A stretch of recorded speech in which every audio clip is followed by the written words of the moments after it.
अस्सलाम वालेकुम ख़वातीन और हज़रात, प्रोग्राम बनाम सरकार की नई एपिसोड के साथ रुआना बाबी आपके सामने मौजूद है। तमाम देखने वालों का बहुत बहुत शुक्रिया। ख़वातीन और हज़रात, पूरा पाकिस्तान इस वक्त ईद कुर्बान के हवाले से कुर्बानी ख़रीदने में मगन है और पूरे जोश व खरोश के साथ अब जितने भी मुसलमान हैं माशाल्लाह से वो ख़रीदारी में मसरूफ़ हैं। मंडियों के चक्कर लग रहे हैं, विंडो शॉपिंग भी हो रही है और कई लोग तो जाके ख़रीद भी रहे हैं, मतलब रश लग चुका है मंडियों में। लेकिन जानवर की ख़रीदारी में मैंने बहुत ज़्यादा ऐसे लोग देखे हैं जिनको कोई ख़ास पता नहीं होता कि उन्होंने करना क्या है। मतलब जानवर ख़रीदना है तो उसके वेट को कैसे आपने मेजर करना है, उसकी सेहत वो ठीक है या नहीं, उसका ध्यान रखना बहुत ज़रूरी होता है, जो कि आम लोगों को नहीं पता होता। वैसे भी हमारी जेंजी किस्म की जनरेशन है आजकल की, तो शौक में लाखों रुपए लगाते हैं, लेकिन ये देखते नहीं है कि जानवर ठीक है, मतलब जानवर की सेहत वो तंदुरुस्त है, उसको कोई बीमारी तो नहीं है, उसको कोई मसला तो नहीं है। ये ना बीमारी उसको लगी हो आप घर लेकर के जाएँ और खुदा ना खास्ता आपकी कुर्बानी ख़राब हो। तो आज के प्रोग्राम में हम आपको एक तो सबसे पहले ये बताएंगे कि आपने अपने जानवर का ख्याल कैसे रखना है, आपने अगर जानवर ख़रीदना है तो कैसे ख़रीदना है, उसके गोश्त का, उसके वेट का मेजर कैसे करना है, उसकी सेहत आपने खरीदने से पहले देखनी है। तो कौन कौन सी चीज़ें, कौन कौन से अवामिल हैं जिन पर आपने गौर करना है और जिनको गौर से देखना है, जांचना है, फिर ख़रीदना है, ठीक है। और फिर व्यापारी के साथ डेफिनेटली आपकी अपनी एक बार्गेन होती है जो कि इट्स नॉर्मल, वो सभी करते हैं, तो आपके पास उसका पूरा हक है। लेकिन अच्छी बार्गेन करने के बाद अगर आप अच्छे पैसे खर्चते हैं और अगर आपका जानवर अच्छा न लग रहे तो अफसोस की बात होती है। तो आज के प्रोग्राम में आपको ये बताएंगे चीज़ें कि आपने जानवर का ख्याल कैसे रखना है, उसका वेट मेजर कैसे करना है, उसकी सेहत का ख्याल कैसे रखना है, घर ले जाने के बाद कौन कौन सी चीज़ें हैं जिसका खास ख्याल रखना है, एक तो ये आपको बताएंगे। उसके बाद फिर हम महकमा लाइफ स्टॉक से मुलाकात करेंगे और उनके जो लीड पर्सन्स हैं उनसे जानने की कोशिश करेंगे कि महकमा लाइफ स्टॉक फैसलाबाद में अपनी सर्विसेज कैसे दे रहा है, कहाँ पर कैंप्स हैं, और अगर आपके जानवर को कोई बीमारी लगती है या वो किसी बीमारी का शिकार हो जाता है तो आपने उनसे रब्ता कैसे करना है, वो आपकी मदद कैसे करेंगे। ये सारी चीज़ें आज के प्रोग्राम में शामिल होंगी। और इसके साथ साथ हम थोड़ा डाइट के बारे से भी बात करेंगे। मतलब ईद कुर्बान है, गोश्त वाफर होता है, आप छोटे गोश्त की परवाह नहीं करते, बड़े गोश्त की परवाह नहीं करते। ऊँट भी चल रहा है, बकरा भी चल रहा है, छतरा भी चल रहा है, ठीक है, वैडी भी चल रही है और हर तरह के पकवान पकड़े होते हैं। और फिर उसके बाद आप पहुँचे होते हैं हॉस्पिटल। तो हमने आपको ये बताना है कि भाई साहब आपने गोश्त खाना है तो कितना खाना है, उसकी मिकदार कितनी होनी चाहिए, प्रोटीन लेनी है तो कितनी लेनी है, और अगर गोश्त आपने पकाना है तो किस कंडीशन में पकाना है कि वो ईटेबल हो। ये ना हो कि आप खून भी खा रहे हो, साथ में पी रहे हो और उसके साथ उसके अंदर जरासीम है तो वो भी आपके साथ आपने पकाया और वो भी आप खा रहे हो, आप भी बीमार हो, बच्चे भी बीमार हो। तो इन सारी चीज़ों को सामने रखते हुए आपने आज का प्रोग्राम लाजमन देखना है, क्योंकि इसमें आप लोगों के लिए काफ़ी इन्फॉर्मेशन वाली चीज़ें हैं। सो आइए आगे बढ़ते हैं और चीज़ें शामिल करते हैं, देखते रहिए प्रोग्राम बनाम सरकार।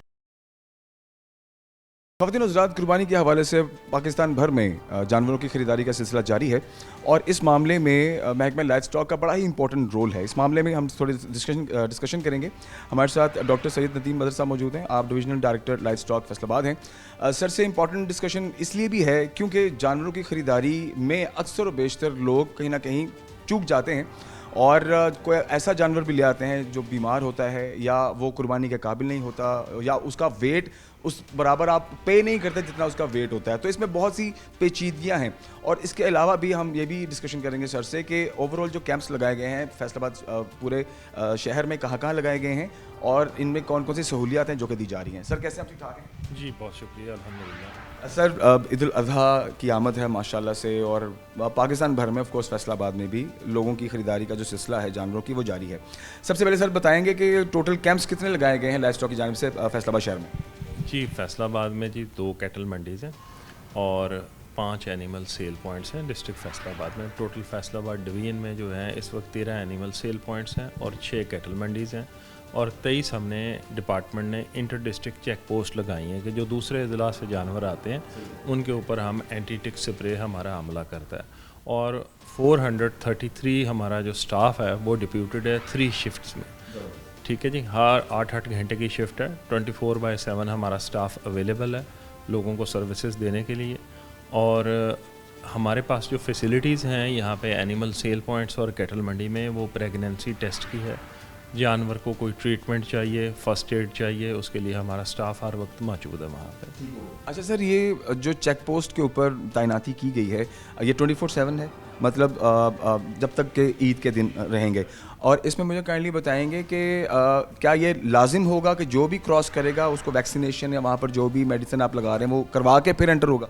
जी बिल्कुल ऐसे है। हमारे जो इंटर डिस्ट्रिक्ट चेक पोस्ट है, जो दूसरे ज़िला से जानवर हमारे ज़िला में एंटर होते हैं या हमारी डिवीज़न में एंटर हो रहे हैं, उनको गाड़ी को रोक के हमारा अमला बाकायदा उनके ऊपर एंटीटिक स्प्रे करता है और फिर गाड़ी के ऊपर एक स्टिकर लगाया जाता है जिसके ऊपर गाड़ी का नंबर लिखा जाता है, बाकायदा डेट लिखी जाती है कि इस जानवर को एंटीटिक स्प्रे कर दिया गया है। ठीक है। अच्छा सर, जो कैंप्स कैटल मंडीज़ या जो इस टाइम बाकी मंडियों के अंदर आपकी तरफ से कैंप्स लगाए गए हैं, क्या शहर भर में बाकी आम आवाम के लिए भी उनकी सहूलत के लिए दिए गए हैं, या उन्हें भी अगर कहीं कोई मसला होता है जानवर को या कोई बीमारी बढ़ती है तो उन्हें उन्हीं कैंप्स में जाना पड़ेगा जो मंडियों में लगाए गए हैं? जी, इस सिलसिले में हमारी एक तो डिपार्टमेंट की हेल्पलाइन मौजूद है, दूसरा हमारा जो डिस्ट्रिक्ट हेडक्वार्टर और तहसील हेडक्वार्टर के हॉस्पिटल्स हैं वो खुले हैं और ऑलरेडी वो 2 शिफ्टों में चलते हैं। और इसके अलावा हमारे जो स्टाफ के मोबाइल नंबर्स हैं वो हॉस्पिटल में लिखे हुए हैं, अगर किसी को कोई इमरजेंसी होती है तो टेली मेडिसिन की भी फैसिलिटी अवेलेबल। मतलब रिमोटली भी आप काम कर सकते हैं? ऐसी पॉसिबिलिटी भी है कि जानवर अगर लाया नहीं जा सकता तो अमला जा सकता है? जी, इसके अलावा हमारे पास जो है पूरे फैसलाबाद डिवीज़न में हमारी 20 MVDs हैं, मोबाइल वेटनरी डिस्पेंसरीज, जो तमाम इमरजेंसी की सूरत में कंटिन्यूसली अपनी सर्विसेज जो है लोगों को प्रोवाइड कर रही हैं। फौजी साहब, ब्रेक की जाने जाते हैं, वापस आते हैं और ब्रेक के बाद का सिलसिला बड़ा आम है क्योंकि सर से हम जानवर की ख़रीदारी, उसके वेट, उसके रेट के हवाले से बात करेंगे और उसकी बीमारी के हवाले से बात करेंगे, क्योंकि जब हम ख़रीदारी करते हैं तो इन चीज़ों का कई लोग ख्याल नहीं रखते और कुर्बानी भी ख़राब होने के खदशात होते हैं। ब्रेक के बाद वापस आते हैं, इन चीज़ों पर डिस्कशन करते हैं, हमारे साथ रहिए। खबरें ज़्यादा हम वापस आ चुके हैं, बहुत शुक्रिया। ईद उल अज़हा के हवाले से ये प्रोग्राम बड़ा ही अहम है क्योंकि जब जानवर की ख़रीदारी की जाती है तो कुछ चीज़ें जिनका ध्यान रखना बहुत ज़रूरी है। सबसे पहले हम ख़रीदारी की जानिब जाएंगे। अच्छा सर, काइंडली थोड़ी सी लोगों को हम अवेयरनेस भी देंगे इस प्रोग्राम की वसातत से। मुझे बताइएगा कि जब जानवर की ख़रीदारी है उसमें कौन कौन सी चीज़ें हैं जिनका ख्याल रखना बहुत ज़रूरी है? जी, सबसे पहले तो जो जानवर जो हम कुर्बानी के लिए ख़रीदते हैं उसकी एज, जो बकरा है वो जो आम हम आदमी ख़रीदने जाते हैं कुर्बानी के लिए उसमें 2 दांत बकरे का होना शर्त है, या 1 साल की उम्र का हम अंदाज़ा करते हैं 2 दांत होने से, तो 2 दांत बकरे का होना ज़रूरी है। मतलब 1 साल का हो चुका? जी, 1 साल से ज़ायद का होता है। बकरा जो 2 दांत होता है वो ऑलमोस्ट 15 महीने की एज में जाके होता है, तो उसके फिर मुंह खोल के जो दांत हैं वो स्पेसिफिकली चेक करने चाहिए कि दांत इसके असली हैं, लगे हुए हैं तो नहीं हैं। एल्फी भी लगाई होती है, ऐसा भी देखा है। तो वो दांत खोल के चेक किए जाएँ कि दांत ठीक है। दिन की रोशनी में बकरा ख़रीदना चाहिए ताकि आप उसकी आँख, सींग, कान चेक कर सकें। और सबसे पहले ग्लव्स पहनने चाहिए, देखना चाहिए जानवर को कोई टिक्स तो नहीं लगी हुई, चिचड़ जिसे आम ज़बान में कहते हैं। वैसे तो मंडी में कॉन्टीन्यूसली स्प्रे होता है और जो इंटर डिस्ट्रिक्ट चेक पोस्ट हैं वहाँ पे भी स्प्रे हो रहा है, लेकिन फिर भी एज ए प्रिकॉशनरी मेजर आपको ग्लव पहन के जानवर को हाथ लगाना चाहिए। दूसरी बात यह है कि जानवर की जो परचेज़ होती है वो बड़ी फेयर होनी चाहिए। अगर जानवर हेल्दी है तो हेल्दी होने के बाद फिर उसकी जो रेट असेसमेंट होती है वो नॉर्मली वेट पे की जाती है। अगर लाइव वेट जानवर का फॉर एग्जांपल 100 kg है तो उसमें 50 kg जो है वो गोश्त निकलता है 50%। तो 50% गोश्त की असेसमेंट के हवाले से हमें जानवर की परचेज़ होती है, फिर जानवर की खूबसूरती भी काउंट होती है। सर, इसमें एक चीज़ मैं ऐड ऑन करना चाहूँगा। व्यापारी की कॉल के ऊपर तो आप मान लेते हैं, लेकिन जो सेल्फ असेसमेंट है, अब कई लोग ऐसे भी होते हैं जिनको नहीं भी होता, शौक़ होता है ख़रीदारी का, पर उन्हें आइडिया नहीं होता कि वेट का अंदाज़ा कैसे लगाना है। इसमें आसानी कैसे की जा सकती है? बड़ा आसान सा तरीका है जी, आप आम टेप ले लें, जो इंची टेप हम कहते हैं। तो जो जानवर की अगली टांगों के दरमियान से ऊपर तक का हिस्सा है उसे हम गर्थ कहते हैं। मैं बकरे की बात करूँगा अभी।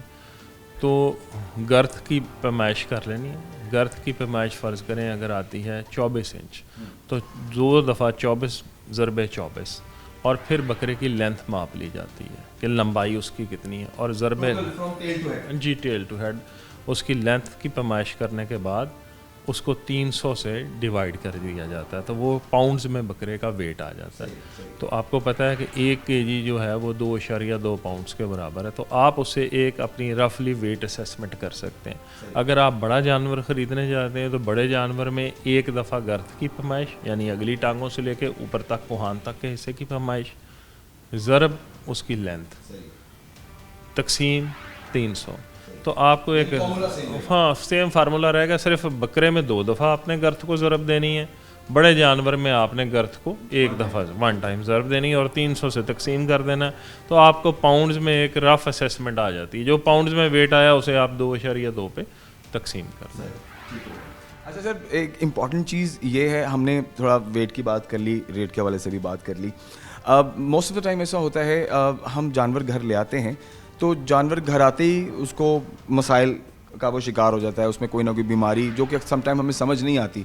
वैसे भी आजकल के जो जेनजी जनरेशन है उन्हें शौक होता है ख़रीदारी का, लेकिन जब मसला हो जाता है तो उनके हाथ पाँव फूल जाते हैं इसको करना क्या है। ठीक है, तो थोड़ी ये हमें ज़रूर बताइए कि बीमारियाँ अगर जो होती हैं लाहक, तो उनमें कंडीशंस कौन कौन से जिनको नोटिस करना और अकॉर्डिंगली फिर उसको मेडिसिन देना बहुत ज़रूरी है। देखिए, जो जानवर मंडी में आते हैं ना, वो ऑलमोस्ट हेल्दी एनिमल्स होते हैं। कोई भी जो एनिमल सेलर है, जिसे हम व्यापारी कहते हैं, वो बीमार जानवर मंडी में नहीं लेके आता, क्योंकि बीमार जानवर का जो पोस्चर है वो बता देता है कि जानवर बीमार है।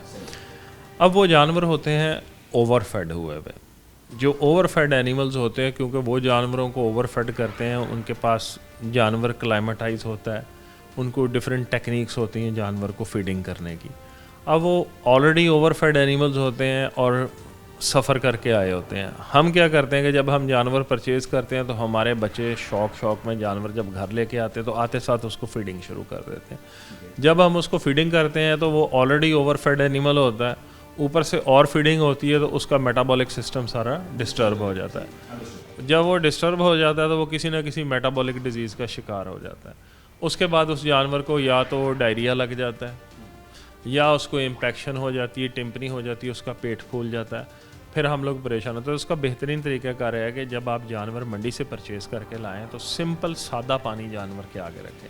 अगर वो पी ले तो इट्स ओके, नहीं पीता तो आप उस जानवर को कम से कम 8 घंटे का वक्फा दें, क्योंकि जो मंडी में उसे खिलाया हुआ है वो हज़म होके उसके पेट से निकले। जी, दूसरा ये है कि आप उसको ग्रीन पाउडर दें।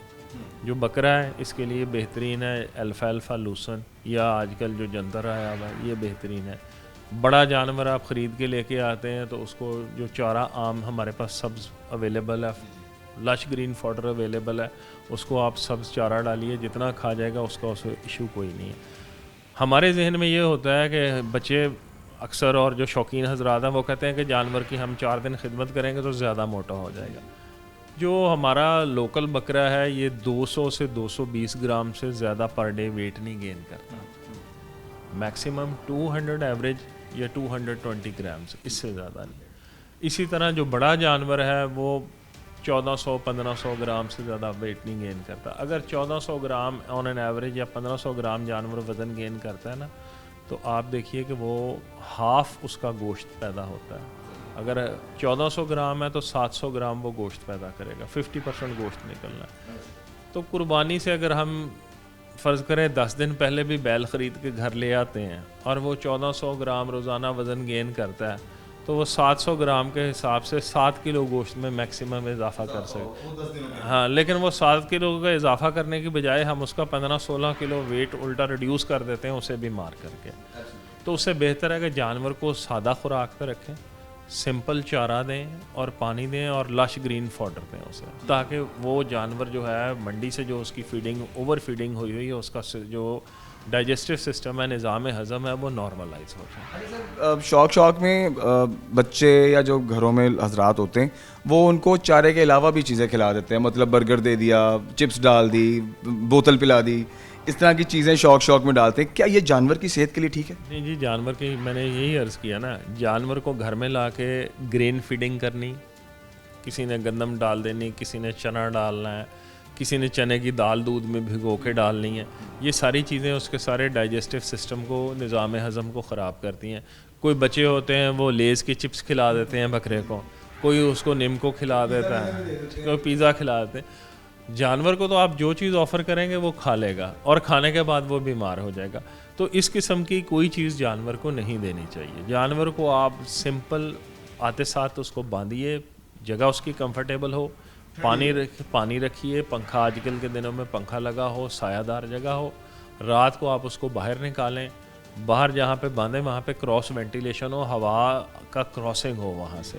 नॉर्मली ये किया जाता है कि आजकल घर जो है वो ऑलमोस्ट कवर्ड है, तो कवर्ड घरों में हम ये करते हैं कि बकरा ला के गैराज में बांध देते हैं। अब उसको क्रॉस वेंटिलेशन होती कोई नहीं, हवाओं से लगती नहीं, टेम्परेचर ज़्यादा होता है, जानवर बीमार होता है, उसको टेम्परेचर हो जाता है। तो उसके लिए बेहतर तरीका ये है कि जो आपके पास ऊपर छत अवेलेबल है वहाँ पे पानी का छिड़काव कीजिए और अपना बकरा या आपका जो मेंढा है उसको छत पे बांधिए।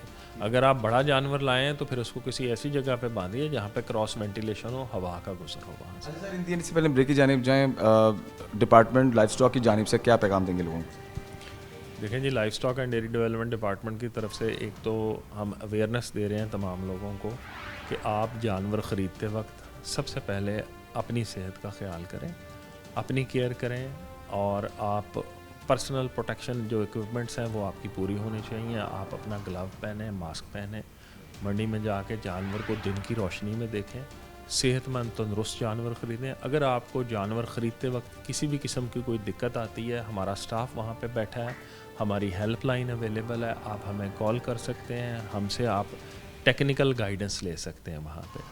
दूसरी चीज़ ये है कि जब कुर्बानी हो जाएगी तो खालों का एक हम सेशन करते हैं कुर्बानी से पहले। आजकल हमने उसका अवेयरनेस प्रोग्राम किसान लाइफ स्टॉक बैठक के ज़रिए शुरू किया हुआ है कि जो खालें हैं ये हमारा कौमी असासा है, तो खालों को बड़े एहतियात से जो सही तरीका है खाल को उतारने का, उस तरीके से खाल को उतारा जाए, ना कि उसको डिफरेंट किस्म के कट्स लगा के खाल को ख़राब किया जाए, क्योंकि हमारी लेदर इंडस्ट्री सारी इसी पर बेस करती है। Thank you very much precious time से, बहुत शुक्रिया। खबरें हज़रात, ब्रेक की जान जाते हैं और ब्रेक के बाद प्रोग्राम से रेलेवेंट और चीज़ें शामिल करते हैं हमारे साथ। खबरें हज़रात, आज के टॉपिक के हवाले से जो मुलाकात है कुछ डॉक्टर साहिबान के साथ भी बहुत ज़रूरी है, बिकॉज़ ईद है और बड़ी ईद पर यानी ईद कुर्बान पर जो कुर्बानी का गोश्त है वो हम जो खाते हैं वो बेदरेग होकर खाते हैं। मतलब उसमें बिल्कुल इस बात की तमीज़ नहीं होती कि हमें जो छोटा गोश्त है मटन, अगर उसको हमने खाना है तो कितनी मिकदार होनी चाहिए, वो कितना खाना चाहिए। अगर आप बड़ी कुर्बानी के गोश्त की जानिब जाते हैं जिसमें ऊँट है, जिसमें मेंढा है, तो वो कितना खाना है। वेड़ी का गोश्त है तो वो कितना खाना है भाई। मतलब एट दी एंड हम ह्यूमन बींग्स हैं, हम इंसान हैं, तो एक इंसान के लिए एक कितना 24 घंटे में गोश्त जो है जो कि प्रोटीन से भरपूर होता है वो किस हद तक ठीक है। होता यह है नॉर्मली कि हम कुर्बानी के गोश्त को फिर 1 दिन 2 दिन या 3 दिन ईद के तो हो गए, हर तरह की आइटम में हम उस गोश्त को खाना पसंद करते हैं मुख्तलिफ तरह से, लेकिन वो फिर आने वाले 10-15 दिन 20 दिन आपका फ्रीज़र पैक रहता है और आप सिर्फ गोश्त खाते हैं और कुछ नहीं खाते। तो उसके बाद क्या होता है, फिर आप पहुंचते हैं हॉस्पिटल्स, आप पहुंचते हैं डॉक्टर साहिबान के पास और आप स्टमक इश्यूज़ को फेस कर रहे होते हैं। सो इस हवाले से आपको थोड़ी अवेयरनेस देना बहुत ज़रूरी है। जैसे कि आज के टॉपिक में हमने पिछले हिस्से में आपको बताया कि गोश्त की ख़रीदारी कैसे करनी है, या जो जानवर है उसकी ख़रीदारी कैसे करनी है, उसकी देखभाल कैसे करनी है, उसकी डाइट का ख्याल कैसे रखना है, उसके वज़न को कैसे मापना है, और महकमा लाइफ स्टॉक किस तरह से अपनी खिदमात ओवरऑल पूरे पाकिस्तान के अंदर दे रहा है। ठीक है, सो अभी हम डॉक्टर अदनान अकबर साहब के साथ मौजूद हैं। आप न्यूट्रिशनिस्ट हैं और इसके अलावा आप डाइट कंसल्टेंट हैं। हम पहले भी कुछ अर्सा पहले डॉक्टर साहब से मुलाकात की थी हमने, तो हमने एक डिफरेंट इशू पर बात की थी। इस बार हम बात करेंगे कुर्बानी के गोश्त पर। डॉक्टर साहब कैसे हैं, ठीक ठाक हैं? बिस्मिल्लाहिर्रहमानिर्रहीम, अस्सलाम वालेकुम व्यूअर्स, और बहुत शुक्रिया आप लोगों ने फिर से टाइम दिया हमें। डॉक्टर साहब, ईद कुर्बान करीब है, मुझे बताइए कि एक आम इंसान के लिए जो गोश्त है वो 24 घंटे में किस हद तक प्रोटीन से भरपूर वो उसके लिए ठीक है? सबसे पहले तो ये बात है कि हम वाकई जब कुर्बानी का गोश्त या कुर्बानी अदा करते हैं तो कुर्बानी अदा करना स्वाब का काम है, बहुत अच्छी बात है, लेकिन हम उसका गोश्त खाना भी स्वाब समझते हैं और बड़े स्वाब से खाते हैं, और हम सोचते नहीं कि ये बजाय हमें फ़ायदा देने के हमें कहीं नुकसान तो नहीं पहुंचा रहा। तो एक सेहतमंद इंसान के लिए जो फॉर एग्ज़ाम्पल अगर उसका वेट है 80 किलो, तो उसको दिन में मैक्सिमम 160 या 170 ग्राम प्रोटीन लेना चाहिए। और वो कितना बनता है, मतलब आप केजीज में या पाव में बता दें, या उसको इस हिसाब से बताएं आसान अल्फाज। जी, अगर हम बात करें कि वो अगर हम 100 ग्राम लेते हैं मटन या बीफ, तो उसमें 25 ग्राम प्रोटीन होती है। तो आप उस हिसाब से देख लें कि अगर हम सिर्फ आधा किलो गोश्त पूरे दिन में खा लेंगे तो हमारी जो प्रोटीन है वो हमारी रिक्वायरमेंट पूरी हो जाएगी, क्योंकि बाकी चीज़ों में भी प्रोटीन पाई जाती है, दूध में भी है, अंडे में भी है, दालों में भी है। तो अब अगर आधा किलो गोश्त हम एक दिन में एक सेहतमंद बंदा खाता है तो उसके लिए मैक्सिमम वो इनफ है। लेकिन हमारा ये होता है अलमिया कि हम ईद वाले दिन उसे अगले दिन हमारे डिफरेंट डिशेस होती हैं हमारी। उसमें हम फिर वो बिरयानी भी बन रही है, पुलाव भी बन रहा है, बारबेक्यू भी हो रहा है। कलेजी से हम स्टार्ट करते हैं और सबसे पहले हम कलेजी तो डॉक्टर साहब फर्स्ट आइटम होती है, मतलब जैसे ही खा वो छोटी कुर्बानी हो बड़ी कुर्बानी ऐसे कुर्बानी होती है और दस्ती सबसे पहले कोशिश होती है जनाब कलेजी तैयार कर दो, कसाब को कहते हैं कि भाई सबसे पहले ये आइटम तैयार होगी। हाँ जी, तो वो उसके भी हम थोड़ा हाइजीन का ख्याल नहीं रखते कि हमने उसको प्रॉपर कैसे वॉश करना है, उसका ब्लड कैसे निकालना है और फिर उसको उसके ऊपर एक वो झिल्ली सी होती है जो निकालनी होती है, तो वो मोस्टली हम उस पर भी नहीं ख्याल करते। और आपने ये चीज़ बहुत ऑब्जर्व की होगी कि कलेजी खाने के बाद लोग कहते हैं कि हमें शाम तक फिर भूख नहीं लगती, स्टमक हमारा थोड़ा अपसेट है, हमें हैवीनेस फील हो रही है। तो वो इसी वजह से होता है कि हम उसको प्रॉपरली हाइजीनिकली भी नहीं करते और फिर हम उसकी क्वांटिटी ज़्यादा ले लेते हैं क्योंकि वो एक बहुत डेंस फूड है। उसमें क्योंकि जो लीवर होता है किसी भी ह्यूमन का या एनिमल का या किसी भी जो लिविंग ऑर्गेनिज्म है, तो वो बड़ा एक वो डेंस और बड़ा न्यूट्रिशियस सा फूड्स होता है। तो उसकी एक बहुत मिनिमम क्वांटिटी एक स्टमक डाइजेस्ट कर पाता है, अदरवाइज़ वो डाइजेस्ट नहीं होता, जिसकी वजह से हमारी जो कमिंग 48 to 72 आवर्स हैं वो डिस्टर्ब हो सकते हैं। लेकिन हम क्या करते हैं कि हम उसके ऊपर फिर ज़बरदस्ती जो तह लगा लेते हैं गोश्त की, तो वो हमें बजाय फ़ायदा देने के फिर हमें अनफॉर्चुनेटली हॉस्पिटल्स की तरफ ले जाती है। डॉक्टर साहब एक मैं आप थोड़ा आपसे टेक्निकल व्यू लेना चाहूँगा एक छोटी सी बात पे कि जैसे हम कुर्बानी करते हैं और ज़ाहिर है कुर्बानी के बाद जो गोश्त है उसके अंदर ब्लड होता है, फौरी तौर पर पका लेना क्या सही होता है आपके ख्याल से? एक तो हमें ना ईद के दिन कसाई मिलते हैं, मौसमी कसाई, वो भी नहीं ही प्रॉपरली उसको हैंडल करते मीट को। अदरवाइज़ तो जो मैक्सिमम ब्लड है वो ड्रेन आउट हो जाना चाहिए ब्लड में गोश्त में से, लेकिन वो जल्दी उन्होंने जाना होता है अगली जगह पे भी, तो वो भी प्रॉपरली नहीं करते। फिर हम उसको जल्दी से स्टोर करने की कोशिश करते हैं तो उसमें अच्छी खासी जो है ना वो क्वांटिटी ब्लड की रह जाती है और वो फिर जब फ्रीज़ हो जाता है तो वो ब्लड भी फ्रीज़ हो जाएगा। हम उसको बाद में जब कुकिंग के लिए डिफ्रॉस्ट करेंगे तो उसमें से वो ब्लड नहीं निकलता, जो कि फिर वो अनहाइजीनिक की तरफ या वो हमारे जो डाइजेस्टिव सिस्टम है उसको डिस्टर्ब कर देता है। तो हमें वो बजाय फ़ायदा देने के हमें वो फिर नुकसान की तरफ बातें चली जाती। डॉक्टर साहब मतलब 6 से 8 घंटे, ये मेरी अपनी ऑब्जर्वेशन है, आप प्लीज़ इसमें अपनी राय दीजिए कि 6 से 8 घंटे तक अगर हम गोश्त को रखने के बाद पकाएं तो क्या फिर ठीक है? नहीं, अगर तो हम क्योंकि मौसम जैसा कितना शदीद मौसम है तो इसमें अगर हम 6-7 घंटे उसको कोल्ड या वो रेफ्रिजरेटर इन्वायरमेंट में नहीं रखेंगे तो उसमें कंटेमिनेटेड हो जाएगा। तो हमें उसको विद इन 1 to 2 आवर्स उसको पड़ा रहे, उसका ब्लड जितना ड्रेन, असल में ब्लड ड्रेन होता है जब आप उसको छोटे पीसेस में करने से पहले उसको आप हैंडल कर लेते हो। तो लेकिन जब वो फ़ौरन से ही उसकी वो खाल उतारते हैं और उसका वो करने लग जाते हैं तो उसमें से ब्लड प्रॉपर ड्रेन नहीं होता। तो अगर तो वो बनाते ड्रेन हो गया तो दैट विल बी फाइन। अगर वो नहीं हुआ तो फिर आप उसको चाहिए कि आप उसको अच्छे से वॉश करें, उसको फिर ओपन एयर में या एसी के या फ़ैन की कंडीशन में थोड़ा उसको ठंडा करें, फिर आप उसको फ्रीज़ कर लें। डॉक्टर साहब मुझे ये बताइए, हम गोश्त की जहाँ पर मिकदार की बात की जाती है तो वो 3 दिन 4 दिन 5 दिन हफ्ता 10 दिन बैक टू बैक गोश्त मुख्तलिफ तरह की डिशेस में हम खाते रहते हैं और उसके बाद जो फिज़िकल कंडीशन है वो काफ़ी डिस्टर्ब फील होती है, ऐसा क्यों होता है? जैसा कि मैंने स्टार्ट में कहा कि ईद के जो 3 दिन होते हैं वो हम कुर्बानी की जैसे उसको सवाब का काम समझते हैं खाना भी, हालांकि ऐसा नहीं है, कुर्बानी ही सिर्फ सवाब का काम है। गोश्त तो जो है ना वो आप बांटते हो तो मतलब रखते हो अपने बच्चों के लिए, तो हमें कोशिश करनी चाहिए कि हम उसको वीक में मैक्सिमम 2 से 3 दिन ही उसको यूटिलाइज या अगर पूरी फैमिली ने खाना है, पूरी फैमिली ने खाना है।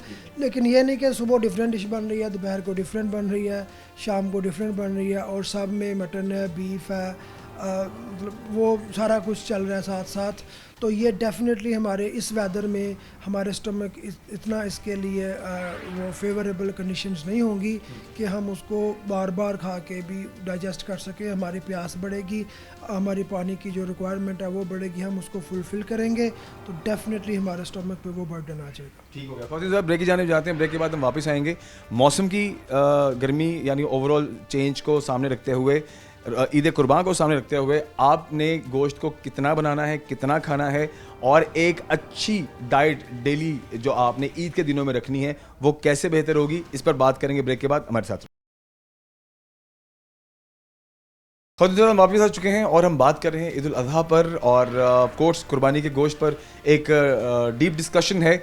और हमारे साथ क्योंकि डाइट एक्सपर्ट मौजूद हैं, आप डाइट कंसल्टेंट हैं डॉक्टर साहब, तो डॉक्टर साहब के साथ ये डिस्कशन बहुत ज़रूरी है। डॉक्टर साहब, अब हम बात करेंगे किन लोगों के लिए गोश्त सूटेबल है, किन लोगों के लिए नहीं है। जैसे कि मेरे पास कुछ डिटेल्स हैं जिसके अंदर ब्लड प्रेशर और जो जिनको जिगर के मसले हैं, जिनको गुर्दों के मसले हैं, जो शुगर और दिल के मसलों के अंदर इन्वॉल्व हैं, इन लोगों के लिए जब गोश्त आता है तो मुझे बताएं क्या इन लोगों के लिए सूटेबल है?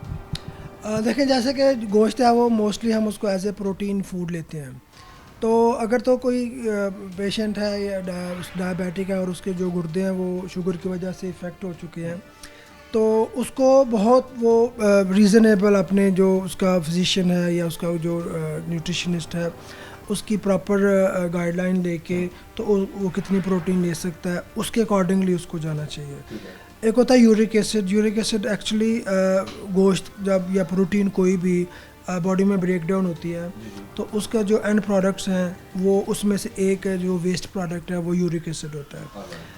अगर हम बहुत ज़्यादा एक्सेसिवली खा रहे हैं प्रोटीन्स, गोश्त को, चिकन को, मटन को, बीफ को, तो वो एक्यूमुलेट होता रहता है। आपने देखा होगा कि फ़लाँ बंदा है उसको जोड़ों में दर्द हो रहा है या उसके जॉइंट्स स्वेल हो रहे हैं, तो उसमें फिर उसका यूरिक एसिड चेक कराया जाता है। यूरिक एसिड अगर नॉर्मल से ज़्यादा आ जाएगा तो उसके लिए भी जो हैवी प्रोटीन है जैसे कि बीफ प्रोटीन है या मटन की है, तो वो हम किसी हद तक उसको कंट्रोल कर देते हैं कि उनको नहीं लेना चाहिए। वो वाइट मीट में, चिकन फिश वगैरह में जा सकते हैं। तो ऐसे ही जो हाई ब्लड प्रेशर के जिनका कोलेस्ट्रोल ज़्यादा है तो डेफिनेटली उनको जो बीफ है वो उनके फेवर में नहीं जाएगा कि उसमें अगेन जो कोलेस्ट्रोल है, जो एनिमल सोर्स फैट्स होते हैं वो ज़्यादा होंगे। तो अगर उनका high blood pressure due to high cholesterol की वजह से है, उनका लिपिड प्रोफाइल्स हाई हैं, तो उनको भी वो मिनिमाइज़ करना होगी उसके इनटेक कि उनका जो ब्लड प्रेशर है वो गोश्त। और नॉर्मली देखा होगा आपने कि जो ईद के दिनों में ज़्यादा पेशेंट्स रिपोर्ट होते हैं उसमें हाई ब्लड प्रेशर का इशू आ जाता है, या अगर वो दिल के मरीज़ हैं उनको तो दिल का कोई आर्जा लाहक हो जाएगा, उनको इमरजेंसी कंडीशन में उनको हॉस्पिटल जाना पड़ जाएगा। अगर कोई डायबिटिक है या उसके वो जो उसके गुर्दे हैं जो डायबिटीज़ की वजह से थोड़ा वो हो जाते हैं इफ़ेक्ट और फिर उनको वो डायलिसिस कराना पड़ता है जिसे हम गुर्दे वाश करना कहते हैं, तो उसमें भी ये हो जाता है कि उसमें जो प्रोटीन है वो बहुत एक मिनिमम उसकी डोज होती है जो देनी होती है।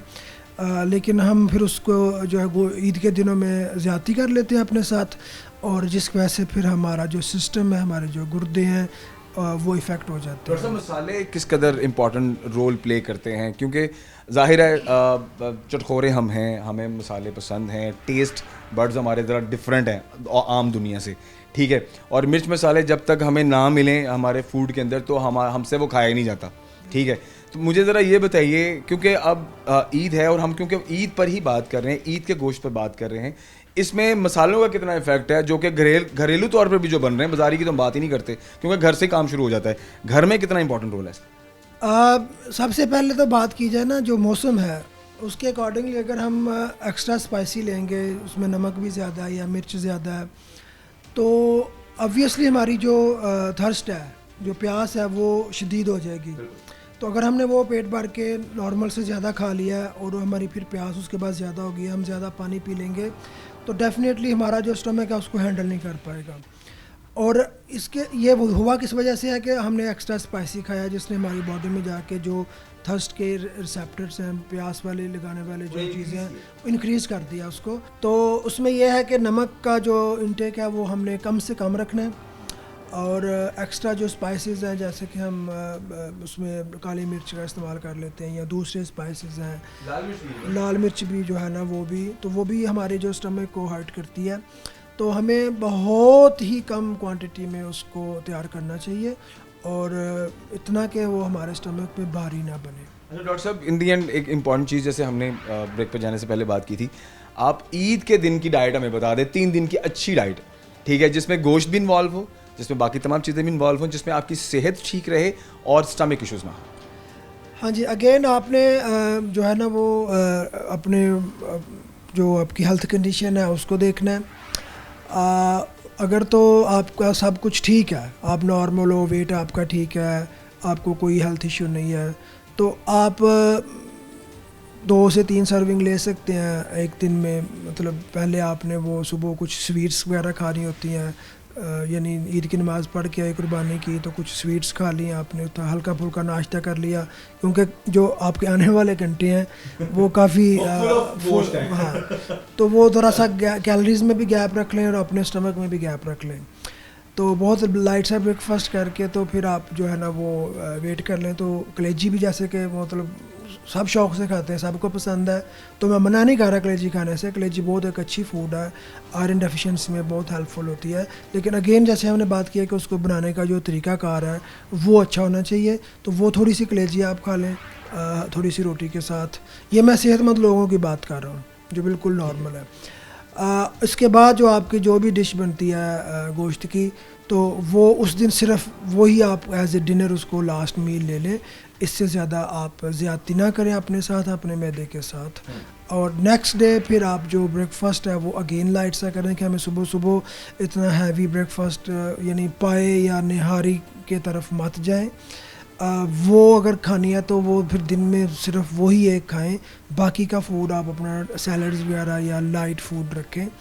ऐसा ना हो कि आप सुबह उठ के पाए या निहारी खा लें, दोपहर को फिर आप कोई बिरयानी खा लें और रात को फिर आप बारबेक्यू कर रहे हो। तो टू बी सॉरी, ये आपको फिर जो है ना वो प्रॉब्लम की तरफ ले जाएगा। थैंक यू डॉक्टर साहब फॉर योर प्रेशियस टाइम। खुद हज़रात प्रोग्राम को ख़त्म करते हैं और आज के प्रोग्राम में हमने पहले हिस्से में बात की, आपने कुर्बानी ख़रीदनी है तो क्या उसका तरीक़ाकार है, वेट को कैसे आपने मेजर करना है, आपने वेट को अपनी जो उसकी कॉस्ट है उसके साथ कैसे आपने बैलेंस करना है, कैसे चेक करना है। और फिर लाइफ स्टॉक का जो महकमा है वो पूरे फैसलाबाद में मुख्तलिफ जगहों पर अवेलेबल है। उसका UN नंबर आपकी स्क्रीन पर होगा जो डायरेक्ट आप कांटेक्ट कर सकते हैं। और अगर आपको कोई भी आपके जानवर को हेल्थ इशू होता है तो आप उनसे रब्ता कर सकते हैं। दूसरे हिस्से में हमने बात की डॉक्टर साहब के साथ कि किस तरह से कुर्बानी के गोश्त का जो इंटेक है वो किस तरह से हेल्दी रहे। ये ना हो कि हम ज़्यादती कर जाएं। ठीक है, शौक़ है, बड़ी ईद है और हमारी कोशिश होती है बड़ी ईद को अच्छे से सेलिब्रेट करें, हर तरह की डिश घर में बने, खाएं, ज़रूर खाएं, लेकिन उतना खाएं कि जितना आप उसको हज़म कर सकें, जितना आपको आपकी हेल्थ इजाज़त देती है। ये ना हो कि आप कहते हैं ना कि तय के ऊपर तय चढ़ाते रहें और उसके बाद 3 दिन बाद आप पड़े हो हॉस्पिटल में या आपको स्टमक इश्यूज़ हो और आप उल्टियाँ कर रहे हो, घर वालों को भी वक्त में डाला और ख़ुद भी वक्त में पड़े हो। तो आसान अल्फाज में यही है भाई कि इसको नॉर्मल डे की तरह लें। नाश्ता आप जैसे नॉर्मल करते हैं नॉर्मल नाश्ता करें, दोपहर को अच्छा खाना खाएं, नो वरीज, जो दिल करता है डिश खाएं, मसालों का ख्याल रखें, जो दिल करता है खाएं और रात को भी नॉर्मल खाएं। तो नॉर्मल दिनों की तरह ही ईद को लें, अपनी सेहत का खास ख्याल रखना। बहुत सारा ख्याल रखिए। मुझे उम्मीद है आज के प्रोग्राम की वजह से एक अच्छा पैगाम हमारे देखने वालों तक पहुँचा होगा। इंशाल्लाह अगले प्रोग्राम में मिलते हैं। अल्लाह हाफ़िज़।